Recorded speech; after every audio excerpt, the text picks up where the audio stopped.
Welcome to learn and trade YouTube channel. ఈ రోజు మనం ఒక కొత్త ఐపీఓ గురించి మాట్లాడుకుందాం. GK energy limited IPO. GK energy limited ఒక ఈపీసీ కంపెనీ, ముఖ్యంగా సౌర శక్తితో నడిచే వ్యవసాయ వాటర్ పంప్స్ ఇన్స్టాలేషన్లో నిపుణులు. పీఎం కుసుమ్ అనే ప్రభుత్వ పథకం కింద ఈ కంపెనీ చాలా పెద్ద స్థాయిలో పనులు చేస్తోంది. అంతేకాకుండా rooftop solar, water storage, distribution వంటి ప్రాజెక్ట్స్ కూడా నిర్వహిస్తోంది. ఈ ఐపీఓ సెప్టెంబర్ 19, 2025 నుంచి సెప్టెంబర్ 23, 2025 వరకు సబ్స్క్రిప్షన్ కోసం అందుబాటులో ఉంటుంది. ప్రైస్ బ్యాండ్ ఒక్కో షేర్కు రూ. 145 నుంచి రూ. 153గా నిర్ణయించారు. ఒక్క లాట్లో 98 షేర్లు ఉంటాయి. మొత్తం ఇష్యూ సైజ్ సుమారు రూ. 464.26 కోట్లు. ఇందులో రూ.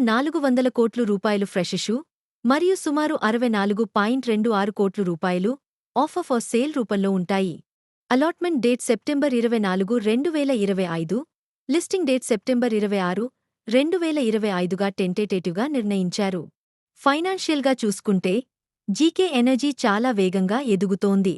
2023లో రెవెన్యూ సుమారు రూ. 285 కోట్లు మాత్రమే ఉండగా 2025లో అది దాదాపు 1,095 కోట్లు పెరిగింది. అదే సమయంలో ప్రాఫిట్ కూడా 10 కోట్ల రూపాయలు నుండి 133 కోట్లు చేరింది. ఇది కంపెనీ యొక్క బలమైన వృద్ధిని చూపిస్తోంది.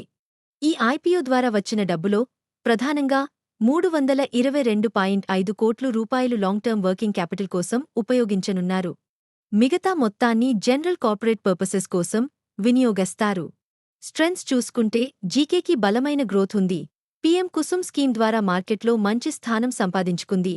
అలాగే పెద్ద ఆర్డర్ బుక్ వలన ఫ్యూచర్కి విజిబిలిటీ కూడా ఉంది. రిస్క్స్ కూడా ఉన్నాయి. ముఖ్యంగా ప్రభుత్వ పథకాలపై ఎక్కువ ఆధారపడటం వల్ల పాలసీ మార్పులు జరిగితే వ్యాపారంపై ప్రభావం పడే అవకాశం ఉంది. అలాగే వర్కింగ్ క్యాపిటల్ అవసరాలు, రిసీవబుల్స్ వసూలు చేసే సమస్యలు కూడా ఉండే అవకాశముంది. మొత్తానికి జీకే ఎనర్జీ ఐపీఓ మంచి గ్రోత్ చూపించినా ఇది గవర్నమెంట్ పాలసీస్పై ఎక్కువగా ఆధారపడే బిజినెస్. కాబట్టి మీరు పెట్టుబడి పెట్టాలనుకుంటే మీ రిస్క్ టేకింగ్ కెపాసిటీని దృష్టిలో పెట్టుకుని నిర్ణయం తీసుకోవాలి. ఇలాంటివి మరిన్ని stock market updates, IPO details, investment knowledge కోసం మా లెర్న్ అండ్ ట్రేడ్ యూట్యూబ్ ఛానల్ని సబ్స్క్రైబ్ చేయండి.